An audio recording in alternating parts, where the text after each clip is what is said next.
After our brief detour in Chapter 10 to get a good foundation on exponential and logarithmic functions, we are back in Chapter 12 with our differentiation process. In Section 12.4, you'll learn how to differentiate exponential functions.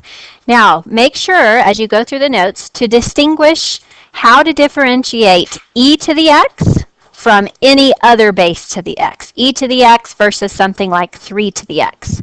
Take some time to go through these definitions and practice some examples in example 1. And when you get ready for examples 2 and 3, I'll work through those with you. If you're ready to begin, notice example 2 is a little more challenging than those that you saw in example 1 because we're dealing with the product of two functions of x.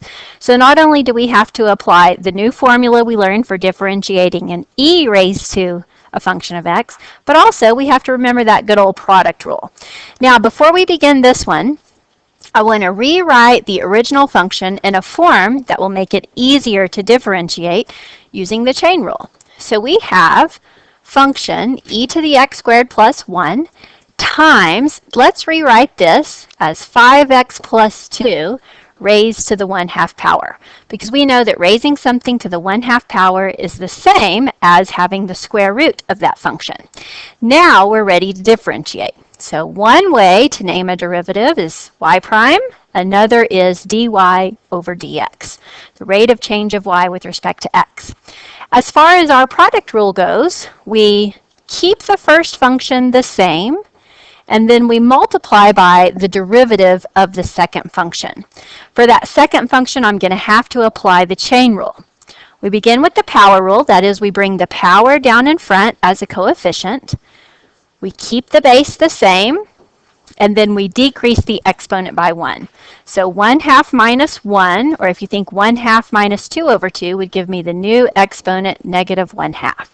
But the chain rule says next we're supposed to multiply by the derivative of the base, which is 5.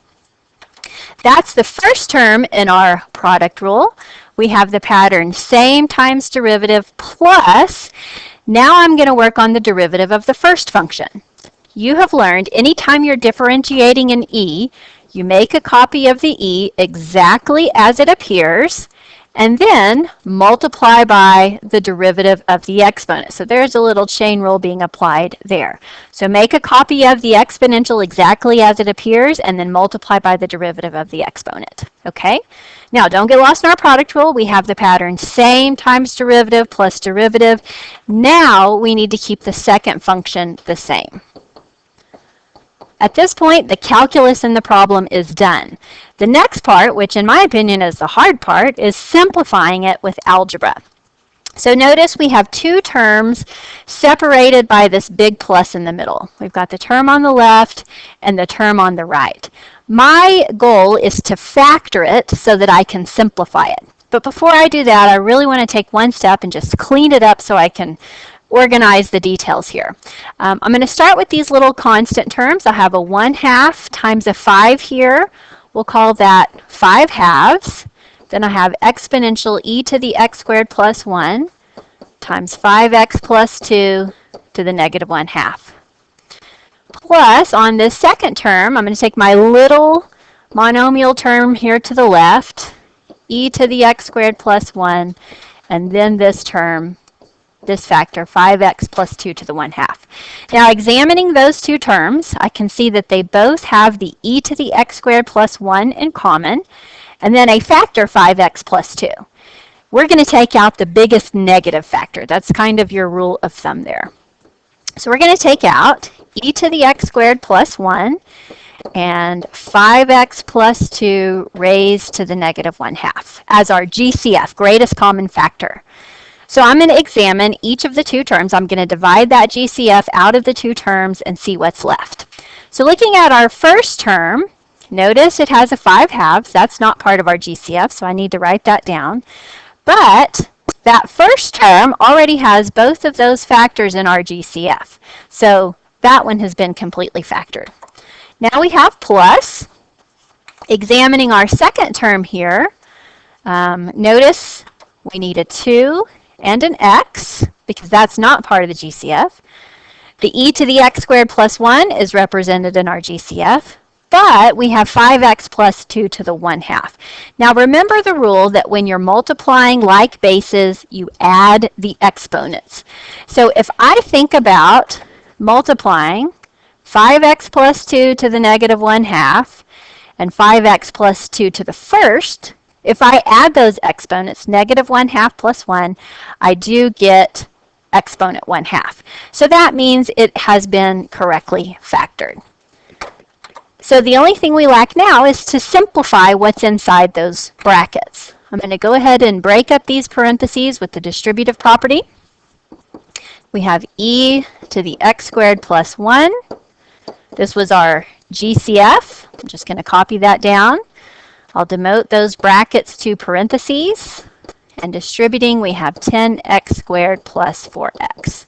Now, this trinomial factor here is out of order, and also it has a fraction for its constant term. Let's go ahead and get a common denominator between those three terms, and we'll see if we can clean it up a little bit. So my common denominator would be 2. Okay, so I'm going to think of it as 10x squared over 1 and 4x over 1. And I want to lead with my highest power term. So I'm working on this guy right here. Notice I've multiplied the old denominator by 2 to get my new common denominator. So I have to multiply the numerator by 2 as well to update that fraction. Working on this term, its old denominator was 1. I'm trying to convert it into a denominator of 2. So I also need to multiply that one by 2. As for the constant term, it already has the correct denominator, so it does not change. Now we can finish up this problem by presenting the result in a nice, neat, clean, readable form. Notice the original problem did have a radical, so we can convert this rational exponent back to a square root. But also notice it's a negative exponent, which means I need to move it from the numerator position into the denominator position. So the final presentation of our derivative would be e to the x squared plus 1 in the numerator. Remember that middle factor is going to go in the denominator, so I'm going to skip that for now. And I've got this 20x squared trinomial that's going to stay in the numerator. It has a denominator of 2, so I'll go ahead and write that in the denominator. And now we can include our 5x plus 2 to the negative 1/2 as the square root of 5x plus 2 in the denominator. So you know the product rule. You know the derivative formula for an exponential with base e. This puts both of those skills in one problem. Again, probably the hardest part of that problem is the simplification, figuring out the algebra. Let's move on to example 3. In example 3, we have a function which involves an exponential function in the form of a quotient. So to find our derivative, f prime of x, we can use our quotient rule. So if you'll recall, with the quotient rule, we begin by squaring the denominator. If you remember to square the denominator first, that reminds you to lead with that term in the numerator. That'll get your numerator going in the right direction. So we have the denominator times the derivative of the numerator. Well, the numerator is just a constant, and the derivative of a constant is 0. Then we subtract the derivative of the denominator. The denominator starts with the constant. The derivative of a constant is 0. And then we're going to work on differentiating 100e to the negative 0.3x. So we've got a constant multiplier, 100. We make a copy of the e exactly as it appears. And then we multiply by the derivative of the exponent, which would be negative 0.3. So we have the pattern of our quotient rule. We have the denominator times the derivative of the numerator minus the derivative of the denominator. So can you anticipate what comes next? The numerator in its original form. Okay? We're done differentiating. Next, we need to simplify. Now, the good news is, because of that 0 on that first term, all of that first term zeroes out, and I just need to simplify the term here on the right of that minus sign. So everything's being multiplied. So notice if you take a negative times a negative, that becomes a positive. Now let's take all of our constants and multiply those together. So we're going to multiply 100 times 0.3 times 100,000. So 0.3 times 100 is 30.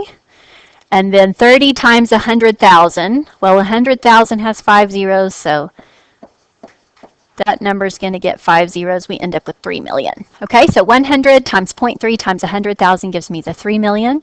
And we still have e to the negative 0.3x. And we'll divide by our denominator squared. And that is the derivative of our function called f prime of x. Okay, this same pattern will be used on example 4 to differentiate the function. I'm sorry, not example 4, example 5.